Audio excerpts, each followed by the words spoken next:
A clear and stern reprimand from Turkey's president. Erdogan has ruled out greenlighting Sweden's entry into NATO. We closely follow developments regarding NATO's enlargement process.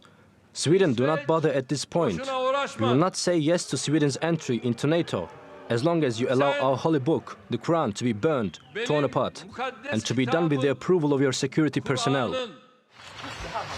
He was referring to Danish-Swedish far-right politician Rasmus Paludan, who burned copies of the Quran outside the Turkish embassy in Stockholm, and then later in front of a mosque in Denmark last week. Paludan says he will burn a Quran every Friday until Sweden is admitted into NATO. Swedish authorities say they condemn Paludan's actions, but they also say their hands are tied due to the country's strong freedom of expression laws. Paludan's antics have heightened fears over the already fragile Turkey-Swedish relations. They have been fueled by Sweden's ambivalent attitude towards what Turkey says is the use of its territory for sanctuary by the PKK terror group.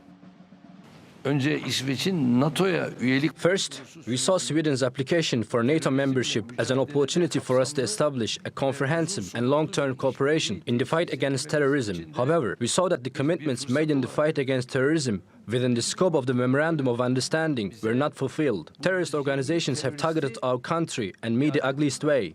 They did not even feel the need to open an investigation against the perpetrators of these actions. Sweden must face the fact that it's a safe haven for the members of terrorist organizations.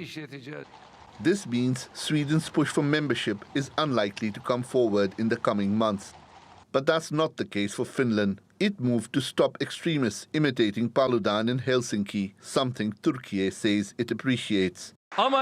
We look positively about Finland, but negative about Sweden. Swedish leaders say they are still hopeful that the matter can be resolved through diplomatic means. Turkey's leadership says there are only two options available to Stockholm: agree to its legitimate demands or give up hope of getting into NATO. Shoaib Hassan, TRT World.